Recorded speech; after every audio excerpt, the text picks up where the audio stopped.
Hello friends, Johnny sir के YouTube channel पर आप सबका बहुत बहुत स्वागत है। आज हम आपके लिए लाए हैं कक्षा 10वीं के भौतिक विज्ञान यानी कि फिजिक्स के 25 महत्वपूर्ण सवाल जो कि परीक्षा में पूछे जाने वाले सवालों में सबसे अधिक संवेदनशील सवाल माने जाते हैं। तो आइए इन सारे सवालों को हम पढ़ते हैं। ये कौन से 25 सवाल हैं और क्या ये वाकई बहुत अधिक महत्वपूर्ण है, आइए इस चीज़ को जानते हैं। तो इसमें सबसे पहला सवाल है हमारा, निम्नलिखित में कौन सा विद्युत शक्ति को निरूपित नहीं करता। ठीक है, तो मैं इसको बना के दिखाऊंगा आपको कि कौन सा ये इसमें विद्युत शक्ति को निरूपित नहीं करता है। और यदि आपको वीडियो पसंद आएगा तो वीडियो को लाइक कर दीजिएगा, सवाल समझ में आएगा और आपको लगेगा कि यह चैनल आपके लिए ज़रूरत चीज़ ला करके देती है तो चैनल को भी सब्सक्राइब कर दीजिएगा और बेल आइकॉन को दबा दीजिएगा। इससे क्या होगा कि आगे से जो भी वीडियो हम डालेंगे वो सारे के सारे वीडियो का नोटिफिकेशन सबसे पहले आपको मिलेगा। इससे आपके परीक्षा में की तैयारी को गति मिलेगी। ठीक है फ्रेंड्स, आइए सबसे पहला सवाल पढ़ते हैं। सबसे पहला सवाल है कि निम्नलिखित में कौन सा पद विद्युत शक्ति को निरूपित नहीं करता। तो विद्युत शक्ति को P बोलते हैं फ्रेंड्स। विद्युत शक्ति को क्या बोलते हैं? P बोलते हैं फ्रेंड्स। P बराबर होता है आपको W/T। ठीक है ना। तो शक्ति किसको बोलते हैं? कार्य करने के दर को शक्ति बोलते हैं। तो कार्य W हो गया और दर आपको समय से निकलेगा। ठीक है ना, प्रति सेकेंड जो कार्य होगा वही शक्ति है। तो चलिए ठीक है, इकाई समय में किए गए कार्य को शक्ति बोलते हैं। तो विद्युत ये आपका W/Q है। W का क्या होता है? W बराबर होता है Q × V/T। ठीक है, तो ये आपका हो गया Q बराबर क्या होता है? IT × V/T। T और T कट गया, आपका क्या बचा? VI। मतलब कि P बराबर आपका VI होता है। तो इसमें सवाल है कि विद्युत शक्ति को निरूपित नहीं करता, तो VI निरूपित करता है, इसलिए ये आंसर आपका नहीं होगा। ठीक है, अब एक नंबर पे चलते हैं। एक नंबर वाला जो ऑप्शन है वो है I²R। ठीक है ना। तो I²R जो है इसको आप क्या लिख सकते हैं? IR × R लिख सकते हैं। अब IR को क्या बोलते हैं? V बोलते हैं। ठीक है ना, तो V × IR को V बोलते हैं, तो V × R आपका हो गया। ठीक है ना, IR को क्या बोलते हैं? V बराबर IR होता है, तो इसको हम V बोल सकते हैं।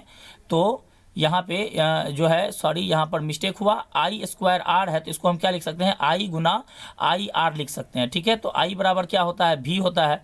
तो ये आपका हो गया I × V। मतलब कि ये भी आपको विद्युत शक्ति को निरूपित करता है, इसलिए ये भी आपका आंसर नहीं हुआ। अब दूसरा ऑप्शन है I²R। ठीक है ना, I²R है तो I × R एक हो जाएगा आपका और एक आपका R हो जाएगा। ठीक है ना, यहाँ पे I²R है तो IR को क्या V बोल सकते हैं? V × R आपका हो गया। ठीक है, V × R विद्युत शक्ति को निरूपित नहीं करता है। तो चलिए इसको हम अभी रखते हैं और तीसरे ऑप्शन पर चलते हैं। तीसरा ऑप्शन है V²R। V²/R। ठीक है ना, तो V²/R है तो इसको हम क्या लिख सकते हैं? V × V/R। ठीक है, और V × V को क्या लिख सकते हैं? V को क्या लिख सकते हैं? IR लिख सकते हैं। IR × V/R हो गया, तो आपका RR कट गया। ये भी आपका क्या हो रहा है? VI हो रहा है। कुल मिलाकर के ये भी आपका VI को निरूपित करता है, यह भी आपको VI को निरूपित करता है और यह भी आपको VI को निरूपित करता है। इसलिए यह तीनों आपको जो है क्या है कि विद्युत शक्ति को निरूपित करता है। इसलिए ऑप्शन नंबर 2 जो है आपका ये यहाँ पर हम किए थे V × R, ये जो है V × R को निरूपित करता है। इसलिए ये आपका जो है विद्युत शक्ति को निरूपित नहीं करेगा। यही आपका ऑप्शन नंबर 2 जो है वह बिल्कुल सही है। ठीक है, समझाने वाला सवाल था, थोड़ा लेट लगा इसको समझाने में। आइए दूसरे सवाल पर चलते हैं। दूसरा सवाल बहुत जल्दी हो जाएगा, हो सकता है। ठीक है, एक विद्युत हीटर का प्रतिरोध आपको दिया हुआ है, R बराबर दिया हुआ है 55 ओम। ठीक है, और आपका जो है वोल्ट जो है ना वो दिया हुआ है 220 वोल्ट, सॉरी विभवांतर जो है वह 220 वोल्ट जो है दिया हुआ है आपका। ठीक है ना, तो कहता है कि विद्युत धारा जो है आपको ज्ञात करनी है। I बराबर क्या होता है? I बराबर होता है V/R। V कितना है? 220 वोल्ट बटे R कितना है? 55 ओम। ठीक है, 55 चौके 220, ये आपका 4 वोल्ट पर एम्पियर हो गया, मतलब पर ओम हो गया। मतलब कि ये 4 एम्पियर आपका आंसर हो गया। ठीक है ना, 4 एम्पियर। ठीक है, ऑप्शन नंबर आपका ए सही हो गया। चलिए 3 नंबर के सवाल पर चलते हैं। 3 नंबर का सवाल कहता है निम्नलिखित में से कौन सा जीव द्रव्यमान ऊर्जा का उदाहरण नहीं है, ऊर्जा का उदाहरण नहीं है। निम्नलिखित में से कौन सा जीव द्रव्यमान ऊर्जा का उदाहरण नहीं है? तो आपका ये भी जीव द्रव्यमान है, लकड़ी भी आपको जीव द्रव्यमान से प्राप्त होती है, कोयला भी जीव द्रव्यमान से प्राप्त होती है। नाभिकीय ऊर्जा जो है या यूरेनियम नामक पदार्थ से जो है आपको यूरेनियम नामक पदार्थ धातु से जो है यह आपको नाभिकीय ऊर्जा मिलती है। ठीक है ना, और ये हीलियम से भी मिलती है जो कि सूर्य में है। ठीक है, तो ये आपका जो है जीव द्रव्यमान नहीं है, तो यही आपका ऑप्शन नंबर 3 जो है आपका सही हो जाएगा। ठीक है, आइए आगे चलते हैं 4 नंबर के सवाल में। निम्नलिखित में से कौन अर्धचालक नहीं है? ठीक है ना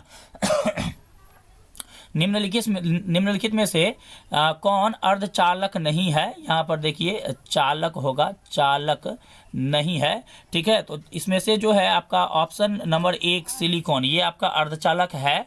जर्मेनियम भी अर्धचालक है। पारा चूंकि धातु है इसलिए पारा अर्धचालक नहीं, या तो बिल्कुल सुचालक हो जाएगा। तो ऑप्शन नंबर 3 आपका सही हो जाएगा, यही अर्धचालक नहीं है। विद्युत बल्ब का तंतु बना होता है किस चीज का? लोहे का, या फिर तांबा का, या टंगस्टन का, या फिर एल्युमिनियम का? ठीक है ना, क्या है क्वेश्चन क्या है? विद्युत बल्ब का तंतु बना होता है तो वह टंगस्टन का बना होता है। ठीक है ना, आपको ये भी बात मालूम होनी चाहिए कि टंगस्टन जो है वह लगभग 3500 डिग्री सेल्सियस जो है इसका क्या होता है? गलनांक होता है। यह भी बहुत संवेदनशील प्रश्न है, यह भी बार बार एग्जाम में पूछी जाती है। तो ये आपका ऑप्शन नंबर जो है 3 आपका टंगस्टन सही हो गया। और टंगस्टन का गलनांक भी बहुत अधिक बार पूछा जाता है, तो टंगस्टन का गलनांक 3500 डिग्री सेल्सियस आप ध्यान में रखिएगा। ठीक है, आपको काम आएगा। ठीक है, चलिए अगला सवाल पर चलते हैं। अगला सवाल क्या है देखते हैं। अगला सवाल है कि किसी बिंब का वास्तविक प्रतिबिंब समान आकार का प्राप्त करने हेतु वस्तु को उत्तल लेंस के सामने कहाँ रखेंगे? ठीक है ना, ये आपका क्या हो जाएगा? उत्तल लेंस हो जाएगा। और ये आपका जो है प्रकाशीय केंद्र हो जाएगा। ठीक है, और ये जो है अक्ष हो जाएगा, प्रधान अक्ष। ठीक है, और ये आपका जो है F1 होगा, और ये आपका 2F1 होगा। ठीक है ना, ये आपका F2 हो जाएगा, ये आपका 2F2 हो जाएगा। ठीक है, तो आप जब दर्पण पढ़ते थे तो दर्पण में आपको क्या मालूम चलता था कि वक्रता केंद्र पर जब हम वस्तु को रखते थे तो यह जो है इस तरह से आती थी, और ऐसे मिलाते थे, ऐसे खींचते थे, तो वक्रता केंद्र पर ही बराबर माप का प्रतिबिंब बनता था। ठीक है, उसी तरह से आपको ये याद रखना है कि उत्तल लेंस में भी वक्रता केंद्र जो है ना वो आपका 2F1 कहलाता है। तो यहाँ पर जब हम वस्तु को रखेंगे तो ये आपका ऐसे आएगा, फिर ये आपका ऐसे जाएगा। ठीक है, ये आपका ऐसे जाएगा, और फिर यहाँ से ऐसे ले जाएंगे तो ये आपका यहाँ काटेगा। ठीक है, लाइन टेढ़ा हो रहा है, यहाँ काटेगा, और आपका ये जो है प्रतिबिंब बन जाएगा। ठीक है ना, तो कहने का क्या मतलब है कि बराबर प्रतिबिंब पाने के लिए कहाँ पे आपका जो है प्रतिबिंब वस्तु रखना पड़ेगा? तो वो रखना पड़ेगा आपका 2F1 पर। 2F1 इसमें फोकस नहीं है, वक्रता केंद्र ही 2F1 कहलाता है, यही आपका ऑप्शन नंबर 2 हो जाएगा। ठीक है ना, 7 नंबर का सवाल है। एक अवतल दर्पण की फोकस दूरी 10 सेंटीमीटर है तो उसकी वक्रता त्रिज्या क्या होगी?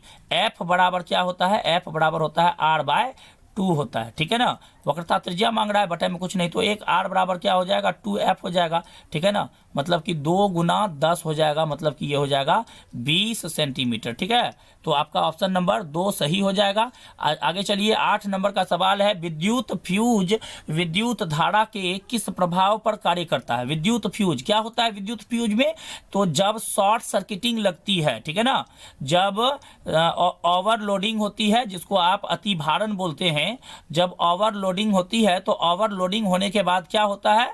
शॉर्ट सर्किटिंग लग जाता है, शॉर्ट सर्किटिंग लग जाता है। ठीक है, शॉर्ट सर्किटिंग लग जाता है, और शॉर्ट सर्किटिंग लगने के बाद क्या होता है कि जो है फ्यूज का तार जो है वह जल जाता है। तो शॉर्ट सर्किटिंग लगने के बाद फ्यूज का तार नहीं जलता। होता क्या है कि ओवरलोडिंग जब होता है ना, तो ओवरलोडिंग के टाइम में आवश्यकता से अधिक धारा जो है ना फ्यूज तार होकर के प्रवाहित होने लगती है। उसी दौरान जो फ्यूज तार जल जाता है उसी को शॉर्ट सर्किटिंग बोलते हैं, ठीक है ना। तो क्यों जल जाता है? बहुत ज़्यादा मात्रा में जो है फ्यूज तार से विद्युत धारा प्रवाहित होने लगती है, और इससे क्या होता है, विद्युत तार जो है वह गर्म हो जाता है, फ्यूज तार जो है वह गर्म हो जाता है, और गर्म होने के बाद जल जाता है। तो अब आप समझ गए होंगे कि कौन सा प्रभाव पर कार्य करता है। ऊष्मीय, चुंबकीय, रासायनिक, इनमें से कोई नहीं। हम जो अभी वर्णन किए हैं वह गर्मी पर आधारित है, मतलब ऊष्मा पर आधारित है, मतलब ऊष्मीय प्रभाव पर कार्य करता है, ठीक है। चलिए 9 नंबर के सवाल पर चलते हैं। अगर आपको सवाल समझ में आ रहा है, मेरा एक्सप्लेनेशन समझ में आ रहा है, तो कृपया आप क्या करेंगे, वीडियो को लाइक करेंगे, और हमारे चैनल पर यदि आप नए हैं तो चैनल को सब्सक्राइब करेंगे, और सब्सक्राइब करने के तुरंत बाद आप क्या करेंगे, घंटी वाले निशान पर जाकर के क्लिक कर देंगे। वहां पर 3 ऑप्शन आएंगे। सबसे ऊपर वाला ऑप्शन जो ऑल का आएगा, उस ऑल वाले ऑप्शन पर आप क्लिक करेंगे तो क्या हो जाएगा, आपका नोटिफिकेशन वाला ऑप्शन ऑन हो जाएगा, और जो भी वीडियो आगे से हम डालेंगे उसका सारा का सारा वीडियो का नोटिफिकेशन आपको सबसे पहले मिल जाएगा, ठीक है। तो इसलिए आप सब्सक्राइब करने के बाद घंटी जरूर बजा दीजिएगा, ठीक है ना।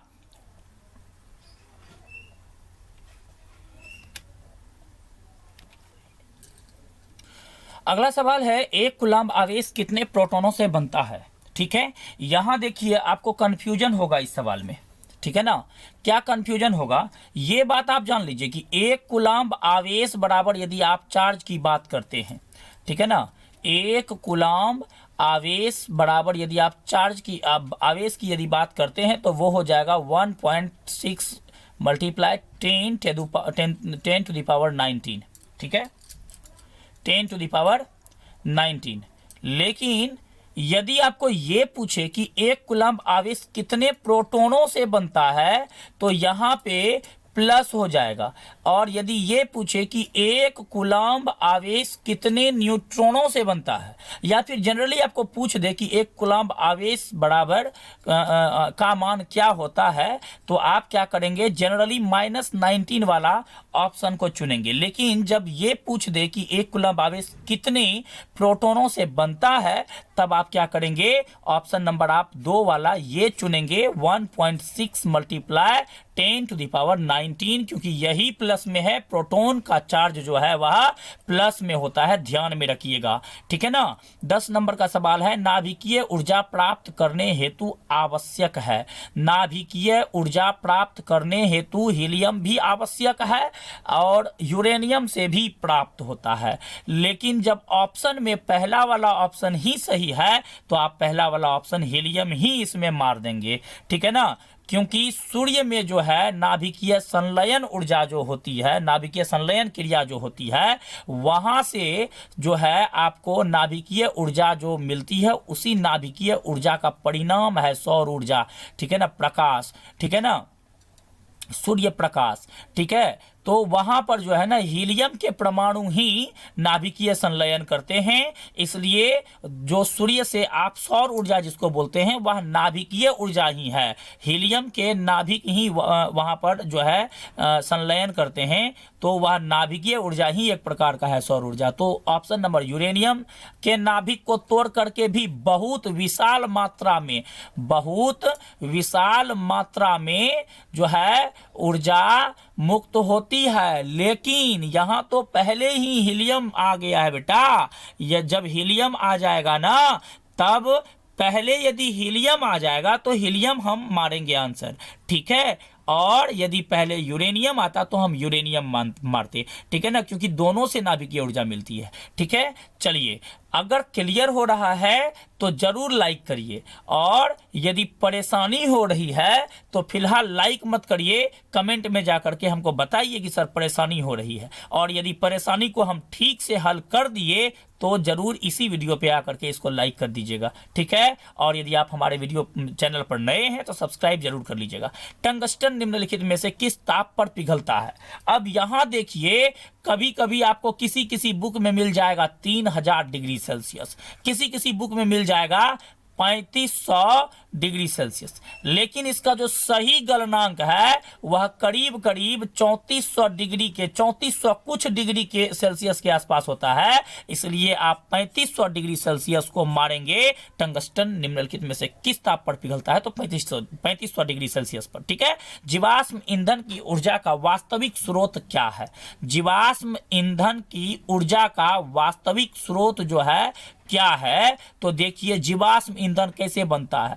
लाखों करोड़ों वर्ष पहले जब किसी प्रकार की आपदा हुई होगी, तो मान के चलिए कि भूकंप आ गया होगा या इसी तरह का कोई आपदा हुआ होगा, उस टाइम में बड़े बड़े जंगल पृथ्वी के अंदर दब गए होंगे। ठीक है। तब जाकर के आज लाखों करोड़ों वर्ष बाद वह जंगल लकड़ियां जो है पृथ्वी के अंदर अत्यधिक दाब और जो है अत्यधिक दाब और उच्च ताप पर जो है ऑक्सीजन की अनुपस्थिति में एक प्रकार के ईंधन में बदल गया। उसी को हम जीवाश्म ईंधन कहते हैं।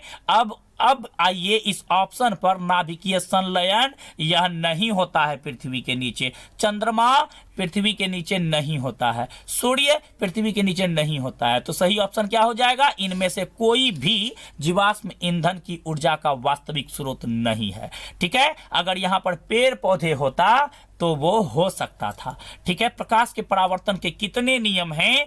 तो यह तो बहुत ही प्रचलित क्वेश्चन है कि प्रकाश के परावर्तन पूछे या फिर अपवर्तन पूछे।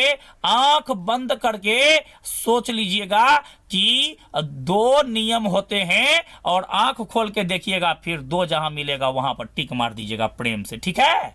चलिए 14 नंबर के सवाल पर चलते हैं। निम्नलिखित में से कौन सा पदार्थ लेंस के लिए उपयोग नहीं किया जाता है? जल किया जाता है, कांच भी किया जाता है, प्लास्टिक भी किया जाता है। कौन नहीं किया जाता है? मिट्टी नहीं किया जाता है। इसीलिए आपका जो है सही ऑप्शन क्या हो जाएगा? मिट्टी हो जाएगा। ठीक है। चलिए 15 नंबर का सवाल पर चलते हैं। किस चालक किसी चालक के छोरों के बीच विभवांतर V प्रतिरोध R एवं प्रवाहित धारा I के बीच क्या संबंध है? ठीक है। तो I भी जो है ना यह समानुपाती होता है किसके? I के। ठीक है। तो V बराबर समानुपाती का चिन्ह हटाते हैं, IR देते हैं। ठीक है। आप ओम के नियम को एक बार याद करिए। ओम का नियम जो है आपका बहुत ही अधिक सेंसिटिव क्वेश्चन है एग्जाम में पूछने के लिए। इसको एक बार आप पढ़ लीजिएगा। ठीक है। मैं अभी फिलहाल आपको बता देता हूं कि ओम का नियम क्या है। ठीक है ना। मान लीजिए कि ये आपका एक चालक तार है। ठीक है। तो इस चालक तार का ये आपका इस दोनों बिंदु के A और B के बीच का जो विभवांतर है, ठीक है ना, वह इस चालक में प्रवाहित होने वाली धारा के समानुपाती होता है। यही कहता है ओम का नियम। ओम का नियम जो है कहता है अचर ताप, ठीक है ना, अचर ताप, ठीक है, तथा दाब पर किसी चालक में प्रवाहित होने वाली विद्युत धारा I उस चालक के दोनों सिरों के विभवांतर V के समानुपाती होता है। अब इस समानुपाती के चिन्ह को हटाएंगे तो V बराबर IR हो जाएगा। तो V बराबर IR कहीं नहीं है। R बराबर क्या हो जाएगा? V बटे I हो जाएगा। R बराबर V बटे I इसमें है। यही आपका जो है सही ऑप्शन है नंबर 3। ठीक है। चलिए अब आगे बढ़ते हैं। हमारे घरों में जो विद्युत आपूर्ति की जाती है वह क्या है? 220 वोल्ट प्रतिष्ठ धारा या फिर 12 वोल्ट प्रतिष्ठ धारा, 220 वोल्ट पर प्रत्यावर्ती धारा या फिर 12 वोल्ट पर प्रत्यावर्ती धारा। ठीक है। तो हमारे घरों में जो विद्युत आपूर्ति की जाती है वह 220 वोल्ट पर प्रत्यावर्ती धारा होती है। चलिए आगे बढ़ते हैं। ग्लोबल वार्मिंग के लिए उत्तरदायी गैस कौन है? ग्लोबल वार्मिंग के लिए ये तो प्राणवायु है, अमोनिया नहीं है, नाइट्रोजन भी नहीं है। ऑप्शन नंबर सी CO2 जो है यही सबसे अधिक उत्तरदायी है। किसके लिए? ग्लोबल वार्मिंग के लिए। ठीक है। ग्लोबल वार्मिंग के लिए। ठीक है, यही सबसे, ठीक है ना, रिस्पॉन्सिबल है। ठीक है ना, CO2 gas is the most responsible gas for global warming. Okay, 18 number के सवाल पर चलेंगे। किसी वस्तु का प्रतिबिंब आंख के जिस भाग पर पड़ता है वह क्या होता है? प्रतिबिंब कहाँ बनता है? आंख में, रेटिना पर बनता है। ठीक है, कहाँ बनता है? रेटिना पर बनता है, ध्यान में रखिएगा। आगे बढ़ते हैं। 1 किलोवाट घंटा निम्न में से किसके बराबर होता है? 1 किलोवाट घंटा निम्नलिखित में से किसके बराबर होता है? तो 1 किलो बराबर क्या हो जाएगा? किलो बराबर हो जाएगा 1000। 1 किलोवाट बराबर 1000 वाट। ठीक है, और ये आपका क्या हो जाएगा? आपका हो जाएगा घंटा जो है उसको 60 गुना 60 कर दीजिए, सेकेंड हो जाएगा। ये आपका हो गया 6 छाके 36 और उस पर 1 2 3 4 5 ठो जीरो हो जाएगा। ठीक है, 5 ठो जीरो हो जाएगा। ये आपका वाट सेकेंड हो गया, इसी को जूल बोलते हैं फ्रेंड्स, ध्यान में रखिएगा। ठीक है ना, तो ये आपका हो जाएगा 36 गुना 10 के पावर यहाँ 3 2 5 5 ठो जीरो दे दीजिए। ठीक है, तो 10 के पावर 5 हो जाएगा। जब इसको 3.6 करेंगे तो 10 के पावर 6 हो जाएगा जूल। ठीक है, देख लीजिए ऑप्शन नंबर 3 आपका सही है। ठीक है ना, 20 नंबर का सवाल, गोलीय दर्पण में, ध्यान में रखिएगा। यह 25 सवाल जो हम बता रहे हैं बहुत ही सेंसिटिव क्वेश्चन है 10 क्लास के एग्जाम के लिए। ऐसे ही 25 क्वेश्चन मैं केमिस्ट्री और बायोलॉजी में भी बताऊंगा। कुल मिलाकर के 75 क्वेश्चन मैं आपको बताने जा रहा हूं। और एक बात ध्यान में रख लीजिएगा, इसमें से 60 से 70 प्रश्न जो है वह एग्जाम में पूछ दिया जाएगा। इस बात की फुल गारंटी है, ध्यान में रखिएगा। मेरे वीडियो को आप आगे, अगर आपको नहीं पूछा तो कमेंट में आकर के एग्जाम के बाद जरूर बताइएगा हमको। ठीक है ना, गोलीय दर्पण में फोकस अंतर, मैंने बहुत मेहनत करके यह 75 सवाल को ऑर्गेनाइज किया है, इसलिए आप इस वीडियो को पूरा देखिए। ठीक है ना, गोलीय दर्पण में फोकसांतर एवं वक्रता त्रिज्या के बीच संबंध है। ठीक है ना, फोकस F और वक्रता त्रिज्या R। ठीक है ना, F बराबर क्या होता है? R/2 होता है। F बराबर R/2 कहीं नहीं है। R बराबर क्या होता है? 2F होता है। R बराबर 2F है, यहाँ पे है, देख लीजिए। ऑप्शन नंबर आपका A सही हो जाएगा। 21 नंबर का सवाल, विद्युत धारा उत्पन्न करने वाली युक्ति को क्या कहते हैं? जेनरेटर। क्या बोलते हैं? जेनरेटर बोलते हैं, जनित्र बोलते हैं, विद्युत जनित्र बोलते हैं उसको। डायनेमो किस प्रकार की धारा को कहते हैं? तो यह जो है दिष्ट धारा को कहते हैं। ठीक है ना, विद्युत शक्ति का एसआई मात्रक क्या होता है? विद्युत शक्ति का एसआई मात्रक वाट होता है, इसको W से सूचित करते हैं। ध्यान में रखिएगा फ्रेंड्स। किसी चालक की प्रतिरोधकता का मात्रक क्या होता है? ओम मीटर होता है। किसी चालक की प्रतिरोधकता का मात्रक क्या होता है? ओम मीटर। ठीक है ना, ओम मीटर होता है, ध्यान में रखिएगा। कभी कभी आपको मात्रक नहीं देगा, ओम मीटर लिख देगा, तो ओम मीटर आप ऑप्शन में मारिएगा। ठीक है ना, किसी चालक की प्रतिरोधकता का ऐसा ही मात्रक ओम मीटर होता है। दाढ़ी बनाने के लिए उपयुक्त क्या होता है? अवतल दर्पण होता है। ठीक है ना, अवतल दर्पण सैलून में उपयोग किया जाता है। ठीक है, तो पूरे हुए आपके 25 क्वेश्चंस, बहुत ही sensitive questions for 10th exam 2021। Okay, अब ये वीडियो हुआ पूरा। हम आपसे फिर मिलेंगे अगले वीडियो में। ठीक है, तब तक आप अपनी तैयारी को जारी रखिए। और मैथ्स का मैंने जो है लक्ष्मण बूटी पार्ट 1 2 3 4 करके 4 पार्ट मैंने बनाया है। ठीक है, जो है 4 पार्ट बनाया है, उसमें चारों पार्ट में मैंने मैथ का मॉडल सेट को हल किया है। चौथा पार्ट जो है आपको लक्ष्मण बूटी पार्ट 3, उसका भी मैंने 4 पार्ट बनाया है 25 क्वेश्चन का। ठीक है, आप हमारे प्ले लिस्ट में जाएंगे, 25 क्वेश्चन वाला लक्ष्मण बूटी नाम से आया है। ठीक है ना, लक्ष्मण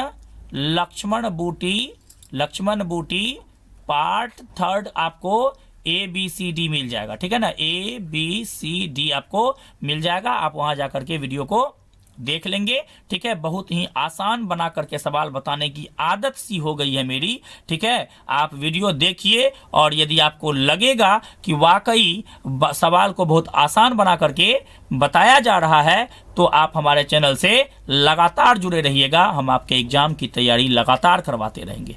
ठीक है फ्रेंड्स, मिलते हैं अगले वीडियो में आपको केमिस्ट्री के 25 प्रश्नों को लेकर के। तब तक आप उस वीडियो का इंतजार करिए और एग्जाम की तैयारी अच्छे से करिए। ठीक है, धन्यवाद, मिलते हैं अगले वीडियो में।